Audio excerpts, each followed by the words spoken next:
Hi, and welcome to Gaston Spotlight. I am your host, Kenneth Nixon. Joining us today is a husband and wife musical team, Kay and Patrick Crouch. Welcome to the show. Thanks. How are you guys feeling this morning? Living the life. Living the life of stars. Could you tell us a little bit about your music? Why, sure, Kenneth. Kay and I have been playing music since the fall of 1977.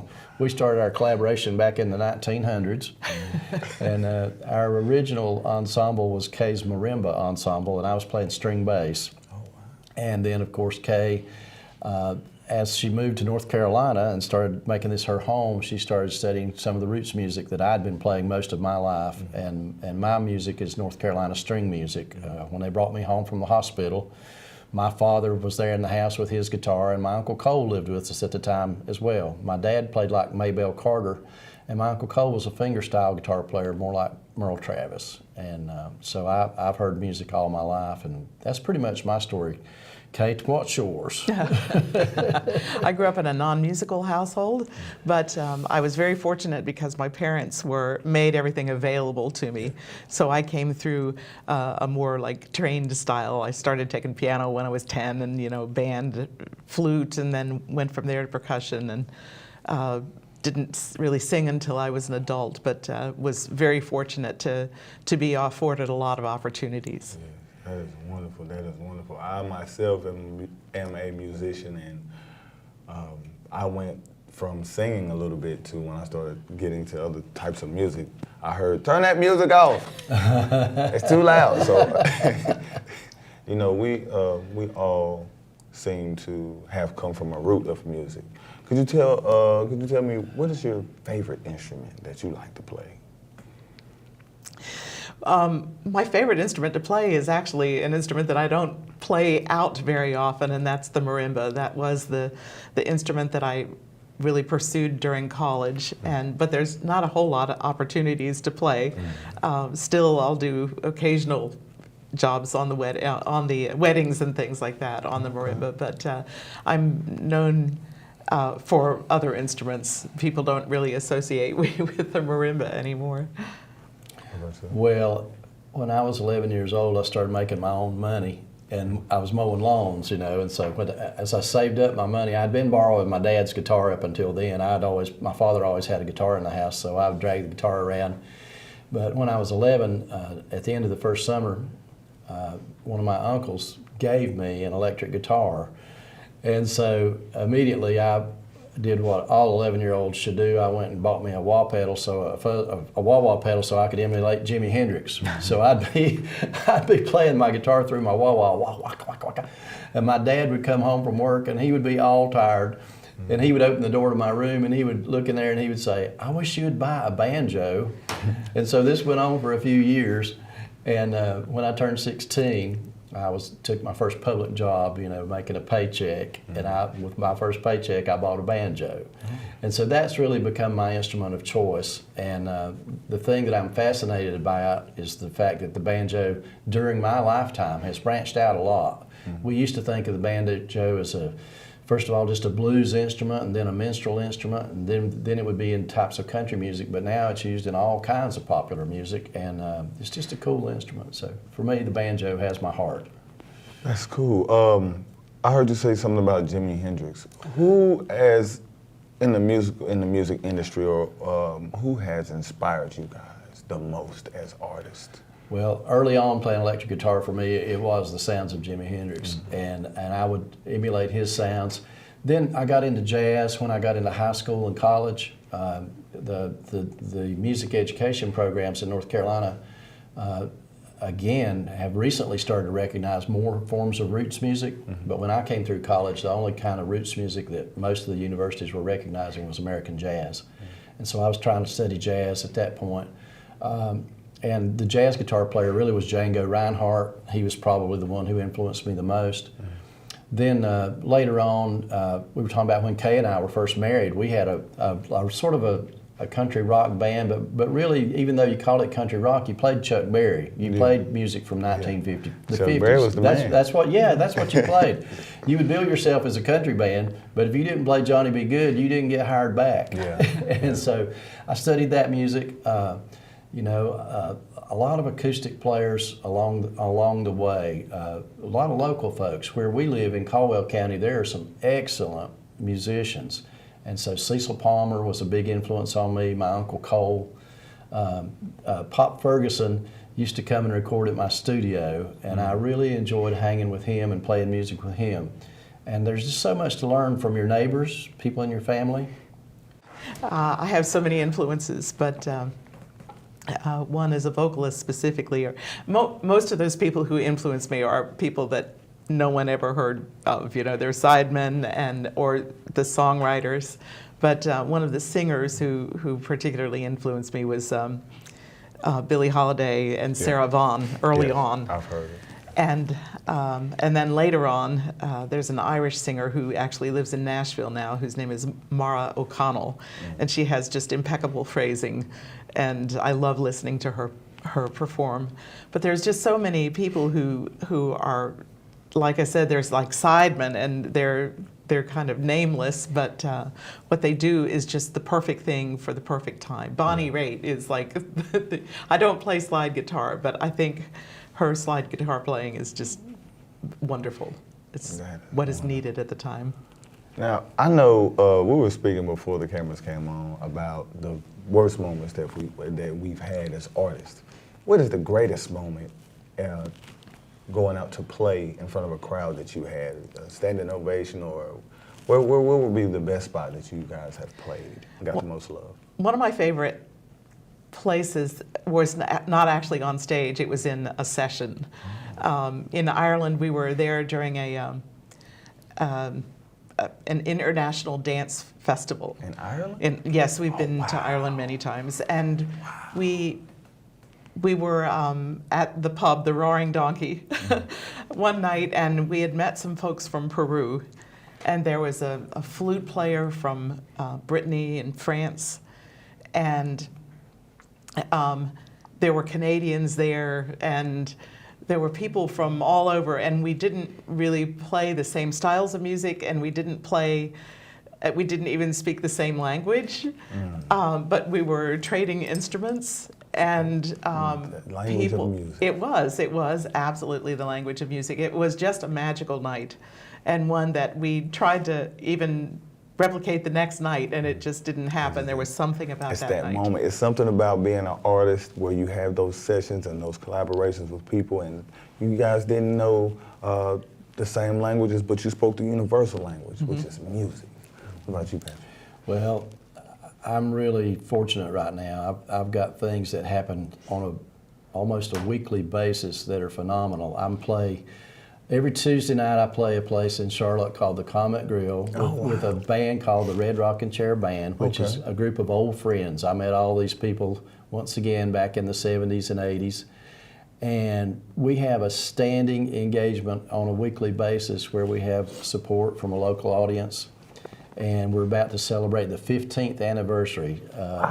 Nobody has a weekly gig for 15 years. Congratulations. But we're about to celebrate that milestone. Another thing that's really cool is a band that Kay and I started back in the late 1980s with a friend of ours named Ron Shuffler. It's a trio. We call it Strictly Clean and Decent.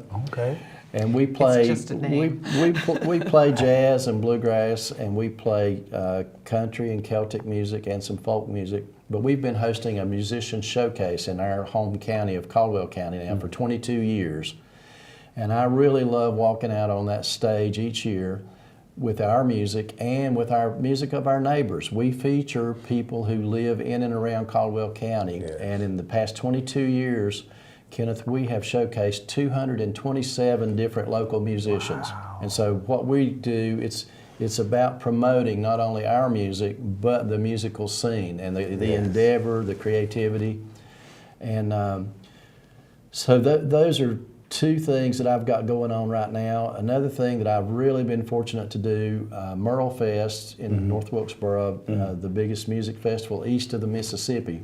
For the past few years, I've been very fortunate to perform a gospel show on Sunday morning there with Jim Avett. You know how hard it is to get into a gospel show? Well, but we've been doing that we've done that the last 4 years in a row at Merle Fest. And as Kay said, the thing about Merle Fest that's so cool is that you've got people from all over the world. It's not, you know, I mostly love the local people. Those are my friends and my neighbors, and I feel like my music is connected to my home. Yes. And so that for me is the most dear thing that I ever do. But I do enjoy the wider audience as well. So I myself, I go out, and when I go out, I bring my hometown and people around the surrounding cities that show love towards my music with me as well. So I heard that you was talking about that. We as musicians not only carry ourselves and we go out for our community. I've set up shows and platforms for other artists because I care about my neighbors too, and I feel like if I have the opportunity to showcase them and they don't know what to do, or if they can get there just to play and let other people hear them, that's how we change lives. You guys came in with some instruments. What do you guys want to play for us today? We're going to do 2 original tunes, and or a few original tunes anyway. Do you want to talk about the sing song, K-Bob? You can do it. No, the same song. We were really fortunate enough to be asked to work on a project called the Trio Project, where a book is given to an artist and a songwriter who then create a work of art and write a song based on that book. So you have the 3 different elements. And the book that we were given was by Jim Hamilton, who lives in Watauga County in Boone, and it's called The Last Entry. And it's about a family of people who gather herbs in the land and are subsistence farmers, and the problems that they have in eking out a living. The work of art was created by Charlie Fry, a great folk artist who lives in Lenoir as well. And so we're singing a song called Rake, Sprinkle, Hoe, Gather, which is a line, cover. I don't even know the name of the song, right? Rake, Sprinkle, Hoe, Cover, which is a line directly taken from the book where the guy is getting ready to join the Navy, and he is trying to plant hundreds of ginseng plants so that when he comes back 7 years later, they will be mature, and it's kind of like his insurance policy or bank account. And it's the repetitive thing. And if you've ever done anything repetitive, you know that it's kind of mind-blowing unless you can get into a Zen kind of thing. And that's what his Rake, Sprinkle, Hoe, Gather was. Cover. Gathers later, 7 years later. And the second one. Storytelling. Yeah. Well, the second song we're going to perform today is a song, and actually, did you say that we co-wrote the song, K-Bob? Rake, Sprinkle, Hoe, Cover? We co-wrote that. Yeah, we co-wrote that, and that was Kay's. Kay, when I co-write with Kay, she brings me back down to earth, Kenneth. Like, I'll be out there somewhere, the rings around Saturn, and she reminds me, the song is supposed to be about this. Yes. And Kay, luckily, you know, she gave that song, I think, great perspective. Yeah. And I love the song as it relates to the book. It's a beautiful piece of music. Thank you, Patrick. Yes. And I have another friend who's from Johnson City, Tennessee. She's an English professor, and she's also a musician, dancer, singer. And we were talking about the song, The Brown Mountain Light. And we decided we needed to update the story of the Brown Mountain Lights. And so she said, I'll write the lyrics and you write the music. And so we co-wrote a song called The New Song for Brown Mountain. And so we'll be performing that one, and it goes all the way back to the Tommy Fail, the big hit that was on the radio in the early 1960s. Took it back to the days of the Pioneers. But my friend Amy went all the way back to the Wolves. And so we start with before white people even came to America is where our song starts. And so we think it's pretty cool, and it gets a good response from people who live in that area because, you know, we live there at the foothills of the mountains, and the Brown Mountain Light for sure is one of the phenomenons that people come to see. They come to see Grandfather Mountain, come to see Blowing Rock. So we have quite a few songs written about the beauty of where we live and also about local legends. So that'll be a local legend song will be the second one. And that was Amy Courtner was the lyricist on it. Okay. The title of the first song is Rake, Sprinkle, Hoe, Cover. Rake, Sprinkle, Hoe, Cover. And that's what you do basically when you plant ginseng. Yeah. And then the title of the second song is New Song for Brown Mountain. New song for Brown Mountain. Oh yeah, it's a great one. Before I let you guys go and play your hearts out, because I know you guys are superstars, especially in my eyes. I really admire you. Where can your audience find you on social media? YouTube? Do you have YouTube? Yes. The band that's on the screen behind us now, Strictly Clean and Decent, that's our trio with Ron Shuffler. And Ron Shuffler is a legendary musician from Burke County. We've been playing music with him since 1988. And so you can find Strictly Clean and Decent on YouTube. You can also type in Kay and Patrick Crouch. We, in addition to playing with Ron, the two things that Kay and I do now, we play with Ron in the band called Strictly Clean and Decent, and then we play a duet called Kay and Patrick Crouch. And we're getting ready to start our school shows. In March and April, we do shows for fourth graders in North Carolina school system. Oh, wow. And basically what I do, Kenneth, I take all of my instruments and I talk about how old I was when I started playing each instrument, and Kay helps with filling out the songs, and it's just a program for students, and so we're getting ready to do that. The other thing that Kay and I do, we're playing tonight at Caldwell Community College. We play there a lot in the Broy Hill Civic Center for Caldwell Cuisine. The students prepare food, and we play music that goes along with the country. Oh, wow, it makes me hungry. Well, yeah, I gotta man, it's come out going to there. be great. Well, I can sit and talk to you guys all day. My name is Kenneth Nixon. You're at the Gaston Spotlight, and this is Kay and Patrick Crouch. This is Rake, Sprinkle, Hoe, Cover, based on the book The Last Entry by Jim Hamilton.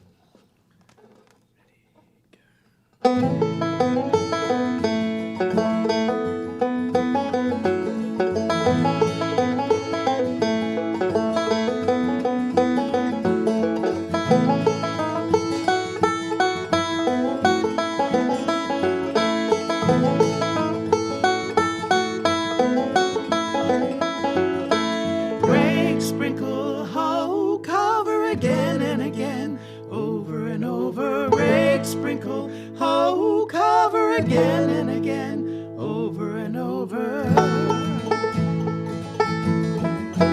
Life ain't never been easy, not for my daddy, not for me. Living here on a mountain, there ain't no guarantees. You learn your lesson from the land. You survive any way you can. Time will help you understand what it means to be a man. And I don't need no fancy clothes. I don't need no book learning. I don't need no city folk. 'Cause in my heart, I've got a yearning to be free.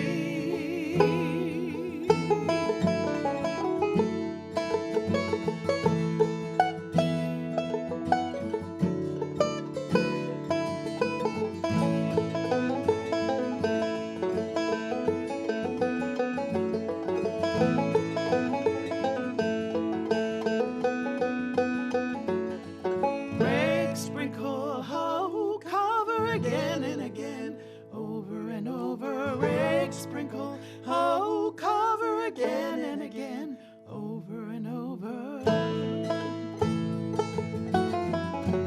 Drink the water from the spring. Learn to guide by stars in motion. The mountains folding on each other, like the waves out on the ocean.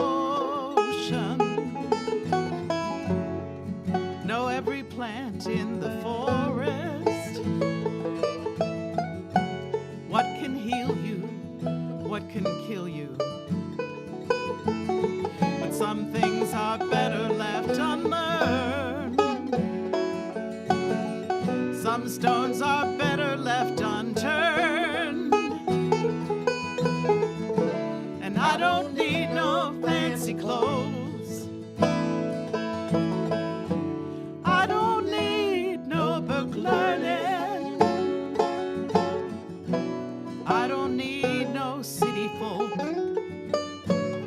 'Cause in my heart I've got a yearning to be free. To be free.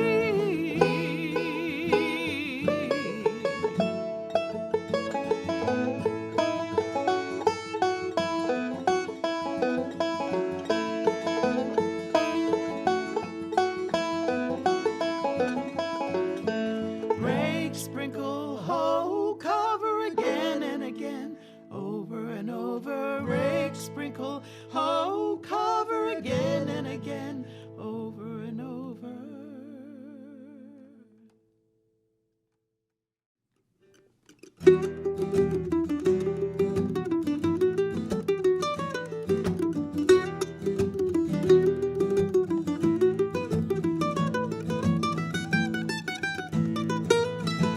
Running on the ridge at night, the wolves would pause and watch the light. No one to see what they pursue, no one to name it Wiseman's View. There's no one to name it Wiseman's View. On the warrior's path the people go, silent in the late spring snow. They lift their bows, they see the light, they keep on moving in the night. They keep on moving in the night. Finally the white man came, Brown and Bartram all the same. They had to have a story told about the lights older than old. It's about the lights older than old.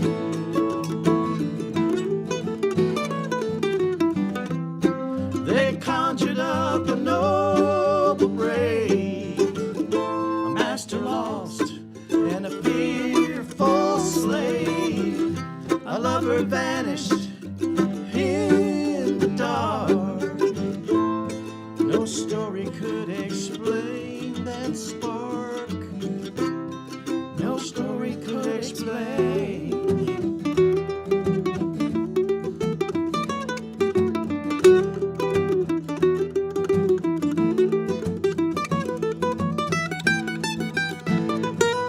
Now in their cars, one by one, the families and the sweethearts come, the scoffers and the scientists, to watch the globes move through the mist. They're gonna watch the globes move through the mist. But sometimes when the moon is dim, the ghost wolves pause above the rim. The light stands for them far below, and what they are no one can know. What they are no one can know.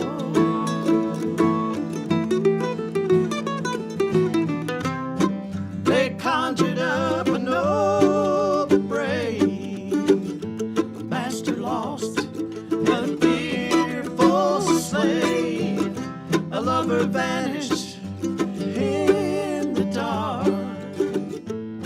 No story could explain that spark. No story could explain.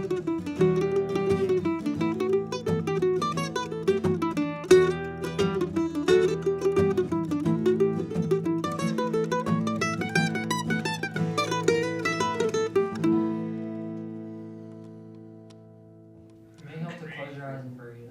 Two, one. Kay and Patrick Crouch, thank you guys for coming out. You did a wonderful job. Appreciate it. I got to see you guys play somewhere again. This is Gaston Spotlight. Thank you for tuning in. I'll see you next time.